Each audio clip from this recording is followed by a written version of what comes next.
Olá pessoal, tudo bem? Vamos para mais uma correção do nosso PET, Plano de Estudo Tutorado de Ciências, da 32ª semana. Querida criança, hoje você irá aprender que podemos observar os animais e classificá-los em 5 grupos, da mesma forma em que você faz com que os seus brinquedos quando os organiza. Normalmente organizamos as coisas seguindo suas características. Nas atividades desta semana, você irá aprender e praticar um pouco sobre esta organização. Atividades. Leia o texto a seguir. Olá, pessoal, tudo bem? Vamos para mais uma correção do nosso PET, Plano de Estudo Tutorado de Ciências, da 32ª semana. Prezada família, encaminhamos as atividades aqui presentes para orientar e apoiar os estudos da criança. Em casa, pedimos que leia, juntamente com a criança, o passo a passo de cada atividade, para que entenda melhor e se sinta confiante em fazê-las. Ajude a criança a perceber que podemos organizar e classificar os animais de acordo com suas características externas comuns. Querida criança, hoje você irá aprender que podemos observar os animais e classificá-los em 5 grupos, da mesma forma em que você faz com os seus brinquedos, quando os organiza. Normalmente, organizamos as coisas seguindo suas características.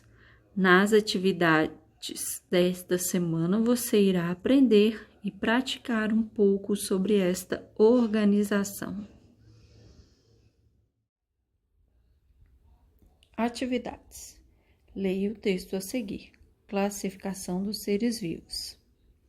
Você sabia que no ano 320 a.C., o filósofo grego Aristóteles já havia pensado em organizar os seres vivos, criando grupos? Ele observou algumas características dos organismos vivos e os agrupou de acordo com as semelhanças. A sua classificação permitiu que outros cientistas também tivessem a mesma ideia, e várias outras classificações foram criadas ao longo da história. Hoje em dia, seguindo a mesma ideia de observar as características e agrupar de acordo com suas semelhanças, podemos observar os animais do nosso dia a dia e os classificar em 5 grupos: peixes, anfíbios, répteis, aves e mamíferos. Os peixes são animais exclusivamente aquáticos. Vivem tanto em água salgada quanto em água doce.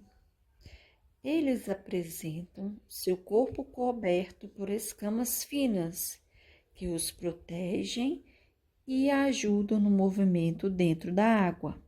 Possuem nadadeiras e brânquias para respirar dentro da água. Os anfíbios recebem este nome por apresentarem uma fase da vida aquática e outra terrestre. Quando estão na água, possuem cauda e brânquias. Já estão adultos e vivem na terra, possuem patas e pulmão. Os sapos, rãs e pererecas são exemplos de anfíbios. Os répteis, por sua vez, receberam este nome por serem animais que rastejam, como é o caso das cobras, lagartos, tartarugas e crocodilos. Eles são animais que vivem, em sua grande maioria, na terra e em ambientes muito secos. Apresentam pele coberta por escamas grossas que os ajudam a não perder muita água para o ambiente. São os primeiros animais que têm ovos com casca. As aves, normalmente, são animais que voam. No entanto, existem algumas como a ema, o avestruz e os pinguins que não são capazes de voar. Todas elas apresentam o seu corpo coberto por penas e um bico sem dentes.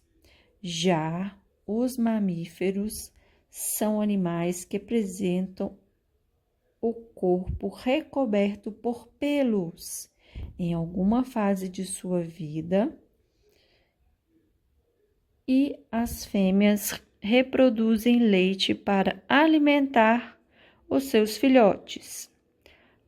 Podem viver em todos os ambientes. Como exemplos, temos as baleias e os golfinhos na água, seres humanos e cães na terra, e os morcegos, que são os únicos mamíferos capazes de voar. Então, pessoal, nós temos 5 grupos diferentes de animais, que são os peixes, anfíbios, répteis, aves e mamíferos. Cada um tem a sua característica, né? Então, os peixes são animais exclusivamente que vivem na água, né? Tanto na água doce quanto na água salgada. E eles têm as nadadeiras e brânquias, né? As brânquias servem para respirar. Os anfíbios, gente, eles têm uma fase da vida deles na água, né? Que é uma vida aquática. E depois eles têm uma fase da vida na terra, são terrestres. Temos também os répteis, né? Que são os animais que rastejam, que é a cobra, os lagartos, tartarugas e crocodilos. E a maioria deles vive em ambientes muito secos e também tem escamas. Temos as aves, né? São os animais que voam e que o corpo coberto por penas. E temos os mamíferos, né? Que é aqueles, né, que são que os seus filhos, os filhotes, né, eles mamam através, né, das fêmeas que produzem leite para alimentá-los. E temos, né, uns exemplos que é a baleia, os golfinhos que vivem na água. E temos os cães, os humanos que vivem na terra, e o único mamífero que existe que voa é o morcego. Então, vamos à atividade. Agora, responda. 1. Segundo o texto acima, quantos grupos de animais existem? Quais são eles? Existem 5 grupos de animais. Eles são peixes, anfíbios, répteis, aves e mamíferos. Então, esses são os 5 grupos de animais. 2. Observe os animais abaixo e circule os peixes de azul, os anfíbios de verde, os répteis de vermelho, as aves de amarelo e os mamíferos de marrom. Então, vamos lá. Primeiro lá, circular de azul o peixe. Então, lá, temos um peixe, né? Parece até o Nemo. E o tubarão. Então, os dois circulados de azul. Os anfíbios circular de verde, então o anfíbio aí é o sapo. De vermelho, os répteis. Então, os répteis nós temos o crocodilo e a cobra. As aves de amarelo. Então, as aves de amarelo nós temos aí um passarinho, um sabiá e uma galinha. E de marrom, os mamíferos, que é o menino, o leão e o macaco. Então, essas são as atividades sobre a classificação dos seres vivos. Um beijo para vocês e até breve.